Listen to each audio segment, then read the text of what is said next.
again sa part 2 ng aming food haul.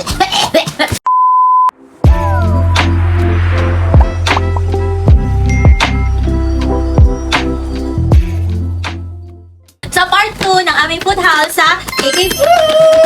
Grabe guys, okay, from 1-3. 1-3 ang original price nito. Pero dahil marami silang pa-buy one get one at marami silang pa-discount, bumaba yung bill namin ng 785 pesos. So, boost na natin to! Woo! Can you believe it? Ito na talaga yung isa ko sa mga favorite snack store na ngayon, si KKV. Tingnan nyo kung gaano to kadami, guys. Sa 700 plus pesos, ganyan na sila kadami. As in, ito anong gusto mong unang itry? Ito, cheese biscuit. Cheese biscuit. Arte yung arte. Ang daming laman ng isang pack. Ito yung cheese biscuits. Yes. Oh, hala, ang cute. Alam niyo yung cheese na ano, cheese na cartoon, ano? Cutie. Cheers. Bango nga. At saka kape. Kape, no? Oh, next. Ito, yung coconut roll. Sabi niya, ayaw niya, mukha daw hindi appealing or hindi daw masarap kasi daw pangalan pa lang. Eh ako mahilig ako sa coconut. Uy! Ganito siya. Look. Ito, oh. Cheers. Gusto ko to. Hindi mo, Bet? Bet, pa tayo mahilig sa mga coconut snacks. Mahilig sa mga, may tamis siya, lasang coconut talaga. Let's open. Amoy pa lang masarap na. Ayan, oh.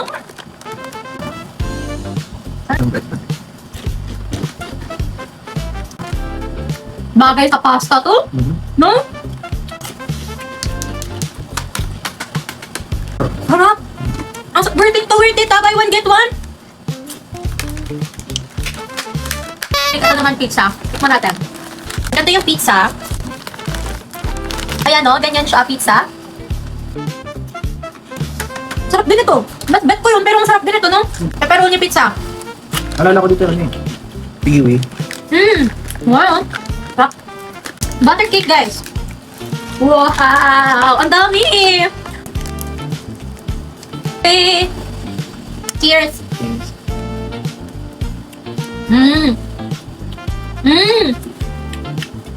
Nalasahan ko dun yung hint ng milk. No? Violet to. Stick biscuit. Ano siya? Ano siya? May hint siya ng milk, guys. Hindi ko nag-expect dito. Akala ko talaga lasang breadstick lang talaga siya. May hint siya ng milk. Masarap. Pangkape ulit. Pangkape. Beef. Potato chips. Typical. Puro hangin. Ayan o. Pero malaki yung chips niya. Oh, parang Pringle. Ay, ano ba yun?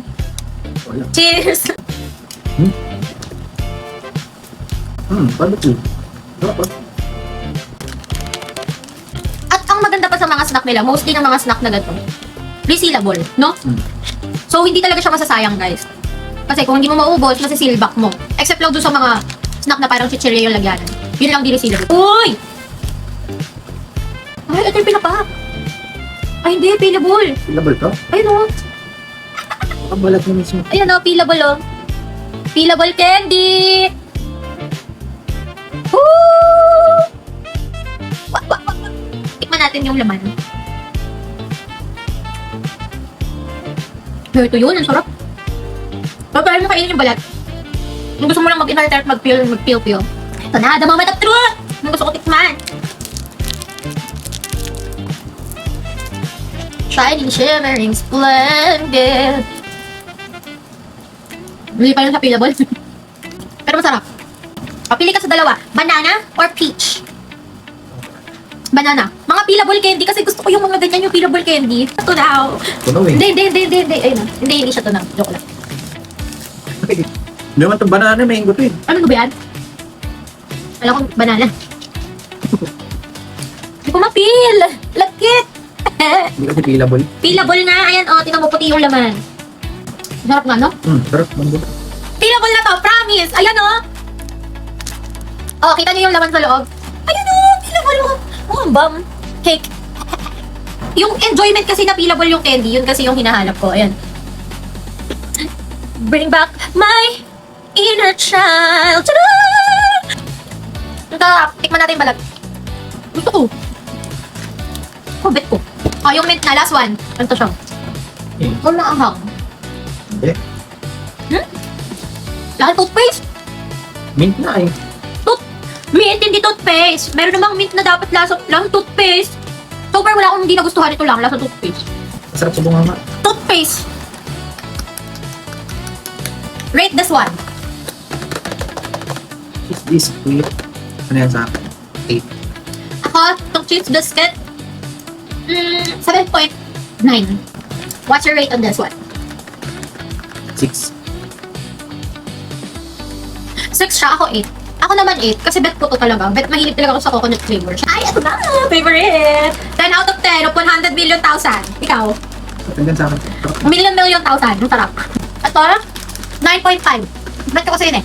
Yun lang yung pinagbasihan ko. Mas bet ko yun. Pero 9.5, masarap din. Hanggang sa 10 akin. ka to. 9.5. Ah, 9.